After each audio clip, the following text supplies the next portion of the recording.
Oi, pessoal, bem-vindos aqui a mais um episódio do quadro Meninas na Ciência. Esse quadro feito em parceria com o projeto Meninas na Ciência, que surgiu em 2016 na UFRJ, cujo objetivo é estimular aí que jovens garotas se interessem pela ciência, tecnologia, engenharia, matemática, enfim, a gente quer mostrar aí um pouco mais o mundo da ciência e da tecnologia para o que vai ser aí futuras cientistas. E no episódio de hoje, a gente vai falar sobre um animal muito interessante, animais que são muito interessantes, né, no caso. Muita gente tem medo, muita gente admira, mas a verdade é que pouca gente sabe realmente sobre, que é sobre serpentes. Então, a gente sabe que a gente está aqui no Brasil, um país tropical. O Brasil é um dos países com o maior número de espécies de serpentes no mundo. E quem vai falar disso pra gente hoje é a Nathalie. A Nathalie é bióloga e é doutoranda aí em zoologia e vai trazer um monte de fatos, curiosidades e coisas incríveis sobre o mundo das serpentes.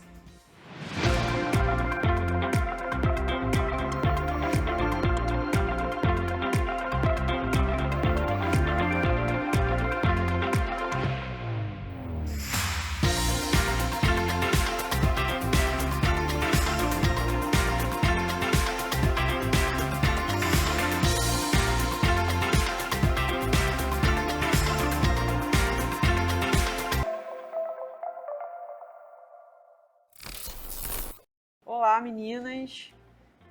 Eu me chamo Nathalie, eu sou bióloga. Estou muito feliz de estar aqui com vocês hoje, gravando essa oficina. Infelizmente, esse ano a gente não está perto, mas nos próximos anos, se tudo der certo, estaremos perto de novo. Eu sou bióloga, eu fiz faculdade de biologia, de ciências biológicas, depois eu fiz mestrado em ciências e agora eu faço doutorado em zoologia, que é o estudo dos animais. Desde a escola, de quando eu era muito nova, eu sempre quis trabalhar com ciência e sempre quis estudar os répteis, que é aquele grupo composto pelas cobras, lagartos, tartarugas, jacarés. E eu continuei estudando, na escola. Depois eu consegui fazer essas outras etapas da minha formação para continuar estudando esses animais que eu gosto bastante. Então, estou feliz de estar aqui com vocês hoje mostrando um pouco sobre eles. E especificamente, eu estudo as serpentes.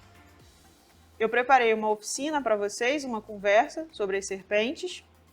E vou falar um pouquinho sobre elas e vou mostrar para vocês algumas das serpentes aqui no Brasil que podem causar envenenamento, que é bom vocês ficarem sabendo sobre, e até para ajudar as pessoas que estão próximas de vocês. Então, o nome da minha oficina é Serpentes Peçonhentas do Brasil. A primeira pergunta que eu faço para vocês é: quem são as serpentes?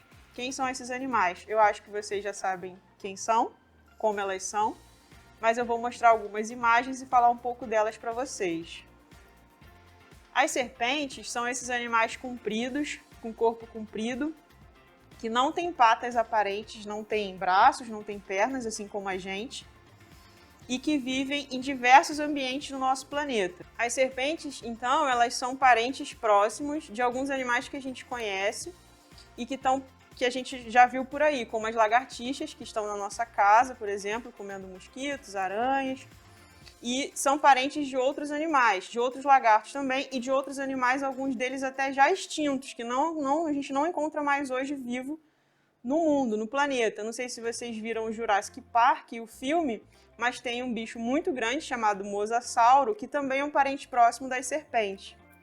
Então nós não temos parentes, primos, elas também têm parentes próximos, que são lagartos e o mosasauro, que é esse bicho bem grandão. Quem já viu, eu mostrei uma foto aí pra vocês, mas quem já viu o filme vai lembrar. Elas têm o corpo coberto por escamas, que são essas placas pequenininhas. Aqui tem a foto de uma amarela, muito bonita.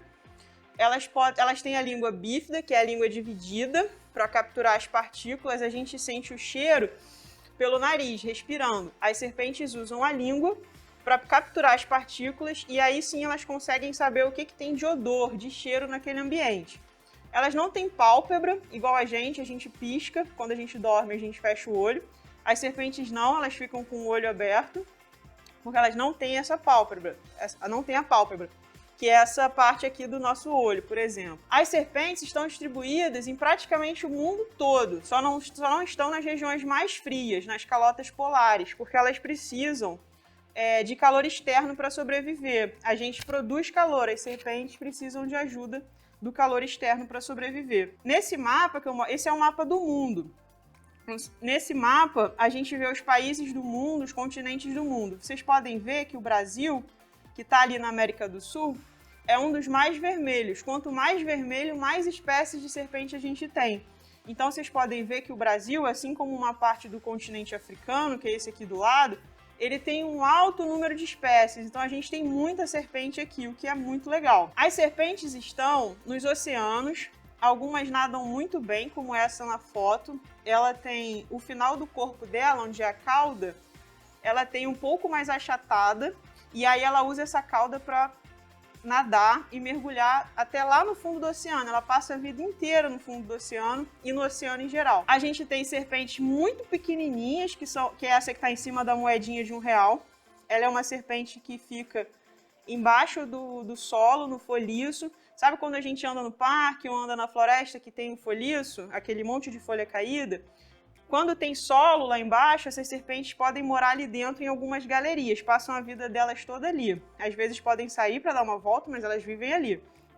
A gente tem serpentes que são arborícolas, como essa aqui do lado, que tem a cabeça grande e um olhão. O nome dela é Imantodes. Ela vive nas árvores, passa a vida dela toda basicamente nas árvores. E ela tem um corpo mais comprido e bem fininho. Então, a gente tem também serpentes muito coloridas, como essa é uma serpente chamada Bits. Ela vive no continente africano, não tem aqui no nosso país, e ela vive num solo de floresta, então ela é toda coloridona para ficar disfarçada com o solo da floresta. E a gente tem serpentes que se escondem muito bem, mas não é para morder ninguém, nem é para atingir ninguém. Elas se escondem porque ali elas se sentem mais seguras, como essa serpente, que é uma víbora do deserto, que fica na areia, ela vive na areia. Algumas regiões do mundo tem areia, é só o deserto, né? Não tem árvore, pouquíssimas árvores, algumas pedras. Como elas vivem nesses ambientes, elas vivem só na areia, elas desenvolveram uma forma de se esconder na areia, então elas são da cor da areia e ficam ali disfarçadas. Então as serpentes, elas se alimentam de diversos animais da natureza, elas comem anfíbios, né, que são os sapos, as rãs, roedores, ratinhos, morcegos, ovo e até peixes. Para que elas pudessem se alimentar dessa variedade grande de itens, de alimentos e outros animais, elas tiveram muita modificação na cabeça, no crânio, para conseguir engolir esses animais e até para injetar veneno para conseguir fazer com que esses animais se paralisassem e aí elas pudessem comer. As serpentes têm um órgão sensorial que é uma forma de perceber o mundo. Órgão sensorial nada mais é que uma forma de perceber o mundo.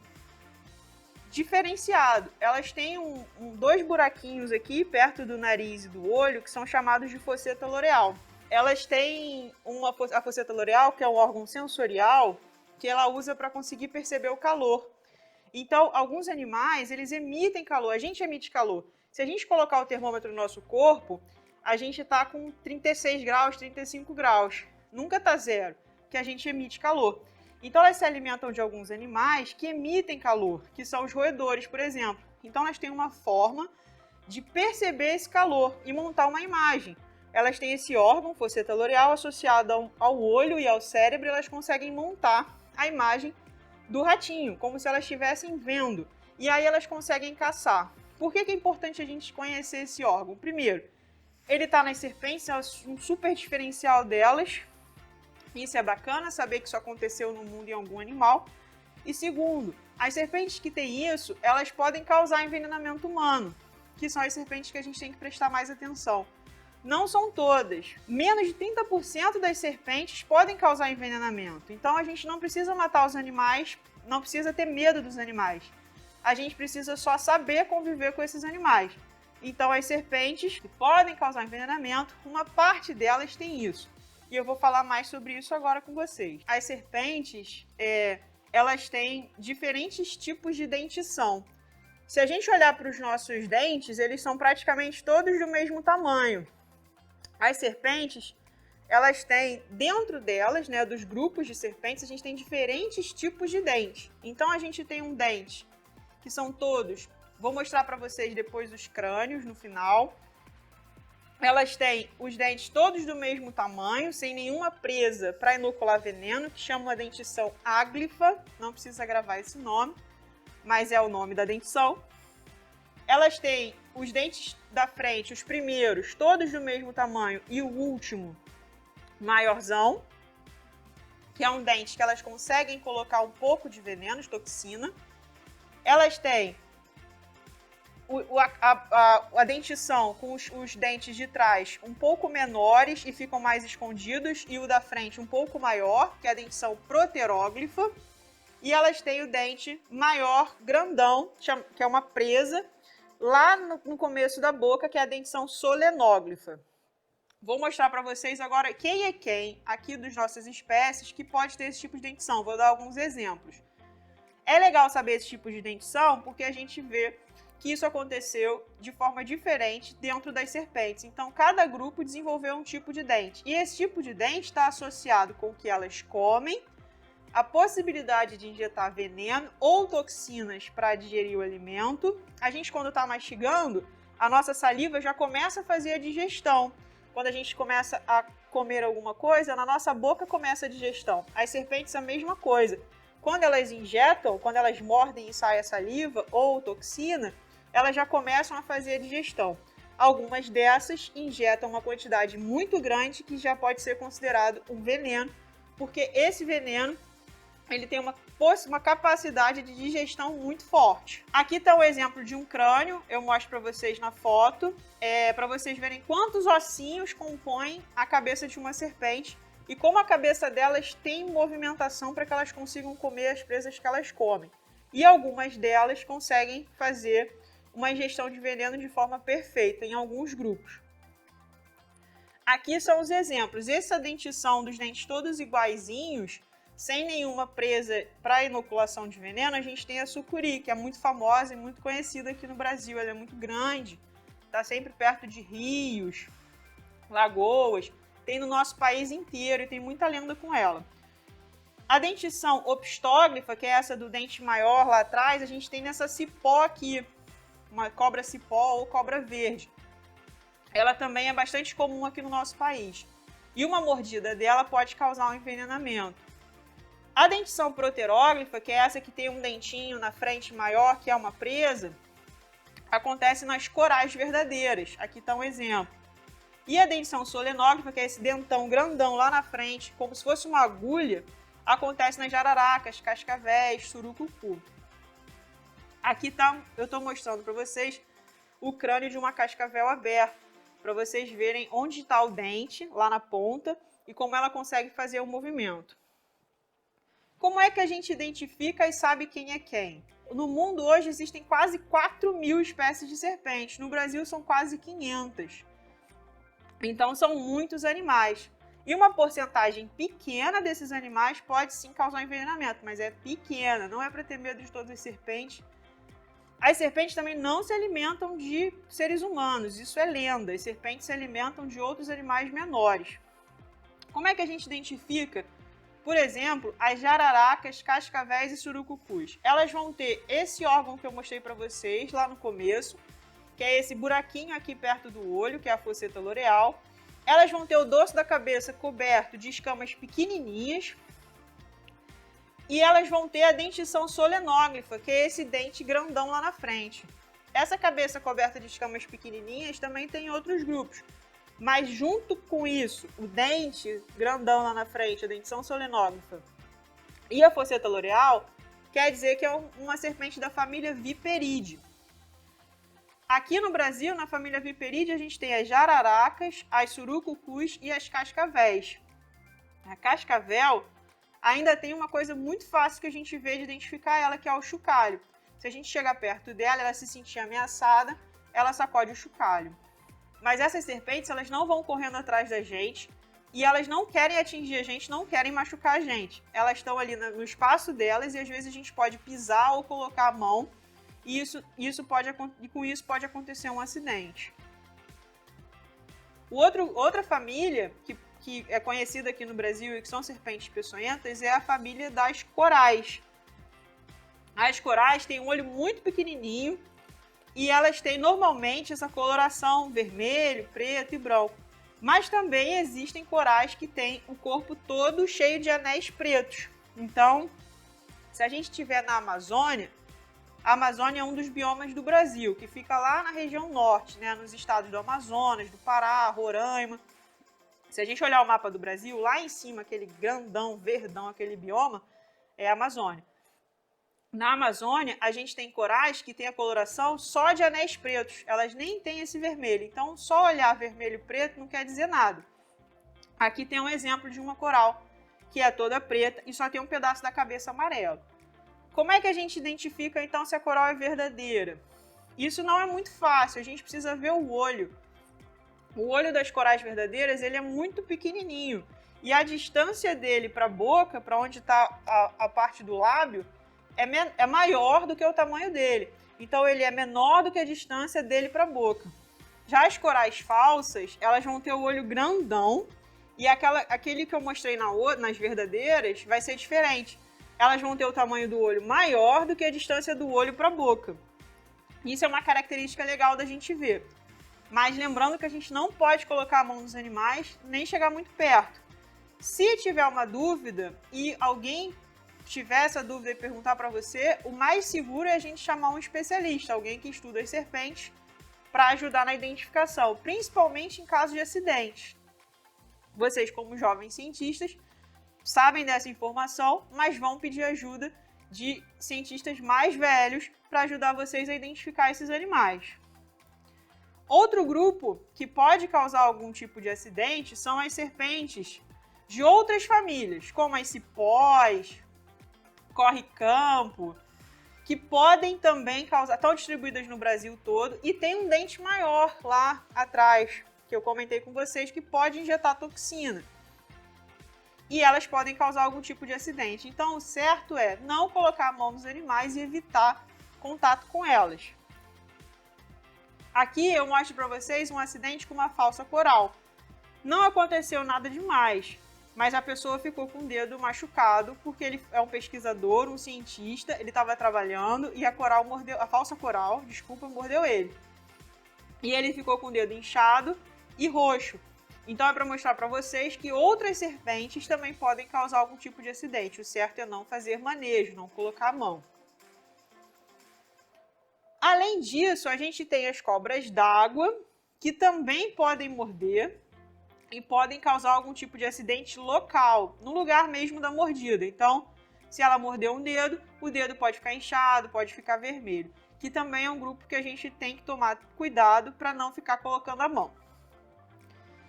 Além disso, que é importante, é que agora, ultimamente no Brasil, infelizmente, tem tido tráfico de animais. O que é isso? As pessoas criam animais que não podem ser criados em casa. Diferente do nosso cachorrinho e do nosso gatinho, que a gente pode ter em casa, serpente é muito complicado da gente ter em casa. Tem que ter uma legislação para isso. Você tem que responder à lei. Você não pode pegar uma serpente e tê-la em casa. E, principalmente, é pior ainda, na verdade, se ela for de outro país. Então, a gente também agora tem encontrado na natureza serpentes que não são brasileiras, soltas por aí por pessoas irresponsáveis que criavam esses animais e resolveram soltar. O perigo disso é elas vão maltratar as nossas serpentes, que são brasileiras, porque elas vão comer a comida delas, vão tirar o espaço delas e elas podem também causar acidentes. Se for uma naja, por exemplo, é muito perigoso. Então, a gente também tem que ter atenção quando a gente está andando na natureza. Além dos animais do Brasil, a gente tem que ter cuidado com outros animais que podem estar soltos por aí de forma não responsável.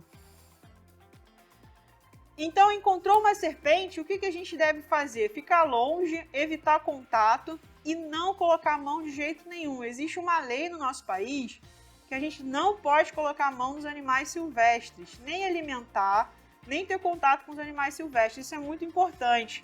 Os biólogos, cientistas que colocam a mão nos animais, eles têm licença para isso, eles estudaram para isso, treinaram e têm experiência para isso. Então, por mais que a gente veja vídeos na internet, ou no Instagram, ou qualquer lugar, mostrando que a gente pode colocar a mão nos animais, isso não está certo. A gente não pode colocar a mão nos animais porque a lei não permite. Então, se você estiver vendo alguém colocando a mão no animal perto de você, você pode falar, ei, você não pode fazer isso se você não for um cientista e não tiver licença para isso. Então, além de cientistas, vocês também podem podem cuidar do meio ambiente dessa forma. Aqui eu mostro para vocês algumas fotos do que não se deve fazer, ó. Colocar um galinho para mexer com a serpente, pegá-las na mão, tentar levar elas com pinça para outro lado, nada disso a gente deve fazer. Quem faz isso é o pessoal treinado, que estudou para isso. Aqui mais uma foto do que a gente não pode fazer, é muito perigoso. Por quê? Se você gosta do animal, você também tem que se preocupar com a saúde dele. Então, além da nossa saúde, que a gente pode se machucar, a gente pode causar um dano para a vida daquele animal, pode machucar ele e quebrar. A cabeça das serpentes, eu vou mostrar para vocês os ossos, ela é cheia de osso muito pequenininho. A nossa parece um coco, né? É aquele osso todo grandão, só com um buraco do olho, do nariz e da boca. A serpente não. A cabeça é cheia de mini ossinhos e eles todos se mexem ali para ela conseguir abrir muito a boca. Quando a gente aperta, quando a pessoa aperta, ela pode matar ela só quebrando esses ossos. E a pessoa nem vai saber, porque não dá para ver. E aí solta e a serpente morre. Então a gente não deve mexer nos animais também, porque a gente pode quebrar os ossos e machucar elas. Então, além da nossa saúde, tem a saúde delas. Elas não merecem morrer porque a gente resolveu colocar a mão nelas, sem saber. Se acontecer um acidente, a gente tem que correr para o hospital. Então, se vocês souberem de alguém que aconteceu um acidente ou alguma coisa do tipo, a gente tem que ir direto para o hospital. Ligar para o hospital para perguntar se tem um soro. No Brasil, a gente tem como se fosse um remédio, se chama soro antiofídico. Ele serve para tratar o acidente. Então, se a pessoa foi picada por uma serpente, ela vai receber esse soro no hospital, não recebe em casa, é só no hospital. Então, a gente liga para saber se tem o soro para picada de cobra, vai até lá, a pessoa que foi acidentada, a pessoa tem que ficar calma, né? Eu sei que é difícil, mas a pessoa tem que ficar calma. E aí, chegando lá, ela recebe o soro. Quem descobriu o soro, na verdade, não é quem descobriu o soro. Quem descobriu uma coisa importante do soro foi um brasileiro, um médico chamado Vital Brasil. No mundo já existia o soro. Já sabiam que para picada de cobra podia-se usar o soro. Mas o Vital Brasil, que é um médico mineiro, nosso conterrâneo, ele descobriu que a especificidade do soro era melhor do que só o soro. O que isso quer dizer? Existia um soro para todas as picadas de cobra. Ele ajudava esse soro, ele conseguia evitar que o envenenamento ficasse mais grave. O Vital Brasil e outros pesquisadores descobriram na época que o soro ele podia ser específico para cada grupo. Vocês lembram que eu mostrei para vocês a jararaca, cascavel, surucucu e coral? Então, o Vital Brasil descobriu que um soro para jararaca, diferente de um soro para cascavel, era melhor do que um soro para as duas. Então ele descobriu que para cada serpente podia existir um soro. Como é que esse soro é feito? Os laboratórios, como o Instituto Butantan, em São Paulo, Instituto Vital Brasil em Niterói, Fundação Ezequiel Dias em Minas e os Centros de Produção de Plasma e Hiperimunes no Paraná, esses 4 laboratórios, eles produzem o soro. Como é que eles fazem? Eles têm lugares onde eles criam as serpentes e eles usam o veneno das serpentes para produzir o soro. Esse veneno ele não serve só para produzir o soro, para salvar as pessoas que foram picadas pelas serpentes, mas ele serve também para fazer outros remédios.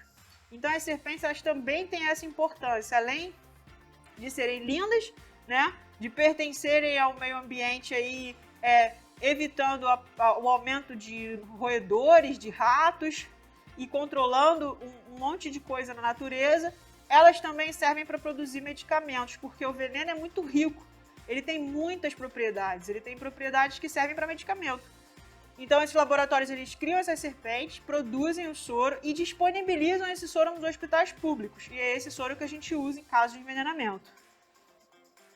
Então, como eu mostrei, existe um soro para cada grupo. Aí eu estou mostrando para vocês os nomes dos soros, né? O soro para bótrops, que é o das jararacas, o para láqueses, que é o da surucucu, o de crótalos, da cascavel, e o elapídico, da coral. Esses nomes são os nomes científicos, mas não faz muita diferença. O importante é saber que existe um soro para cada grupo. Então, vou mostrar para vocês, como eu mostrei na apresentação.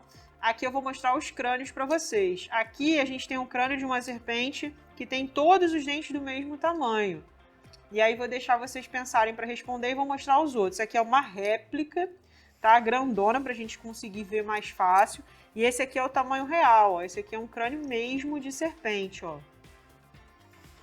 Aqui a gente tem um outro crânio que ele tem os dentes do tamanho menor aqui atrás e um maior aqui na frente. Que tipo de dentição é essa? É a dentição das corais verdadeiras. Tenta lembrar aí, a gente no final fala. Aqui a dentição é uma dentição que a gente tem os dentes pequenininhos aqui atrás e um dente grandão aqui na frente, uma presa, que é o tipo de dentição que tem nas cascavéis, jararacas e surucucu. Vou deixar aqui, vou deixar essa pergunta para vocês vão pensando e aí a gente fala sobre isso. Aqui a gente tem os crânios que são os tamanhos reais. Aqui é um crânio de lagarto, ó. Essa aqui é a réplica, que é um parente das serpentes. E eu mostro para vocês como o crânio deles é diferente, bem mais fechado e não tem tanto mínimo assim como a cabeça das serpentes. Aqui é esse modelo aqui, ó. Esse crânio aqui é um crânio real, tirado de uma serpente que morreu, de velhinho. E aí a gente usa esse crânio aqui para estudar. E esse aqui é uma réplica, para a gente ver como ele é. Que dentição é essa? Essa aqui é uma jararaca. Qual é o nome dessa dentição? Essa dentição é solenógrafa, tá? Essa dentição aqui dos dentes todos do mesmo tamanho, a gente tem aqui o real, ó, que é esse aqui. Todos os dentinhos iguais, do mesmo tamanho. É a dentição áglifa, que a gente aprendeu no vídeo. E essa aqui, quem tem a dentição áglifa? Jiboia, sucuri. Quem tem a dentição solenógrafa, que é essa presa grandona aqui? Jararaca, cascavel. E essa aqui é a dentição da micrurus, da coral verdadeira. O nome dessa dentição é proteróglifa. A gente não tem um real aqui para mostrar e só tem a réplica. Mas dá para ver bem aqui como é o crânio. E aqui, como eu já falei, a gente tem um crânio de lagarto também para vocês verem como é. Não sei se vocês lembram, mas eu mostrei uma serpente muito pequenininha em cima de uma moeda, que é uma que vive escondida. Esse aqui é o crânio delas, ó. É para mostrar para vocês como que é diferente das outras. Vocês estão vendo? Tem alguns dentinhos aqui atrás, mas tem poucos dentes. E ele é todo fechadinho e é o crânio daquelas serpentes pequenininhas. Eu agradeço muito vocês terem assistido essa oficina até o final. Eu tenho um Instagram que tá aí, Citellisauro. Também faço parte do grupo InstaVenom BR, que é um Instagram de divulgação sobre animais peçonhentos do Brasil. A gente tem adesivo, tem algumas coisinhas do tipo e fala sempre sobre os animais peçonhentos do Brasil. E também ajudo no Instagram do Projeto Canário Rasteiro, que é um Instagram sobre ave, passarinho, mas que às vezes faz também projetos com animais peçonhentos e eu escrevo um pouquinho lá também. É isso, muito obrigada. E se você gostou do vídeo de hoje, não se esquece de se inscrever no canal, ajuda aí compartilhando, siga o Meninas na Ciência no Instagram, siga Spectrum BSB no Instagram e o Voxel Festival também. Compartilha, comenta o que você achou, mande aí opiniões, mande temas de vídeos, coisas que vocês gostariam de ver por aqui e eu espero você na semana que vem.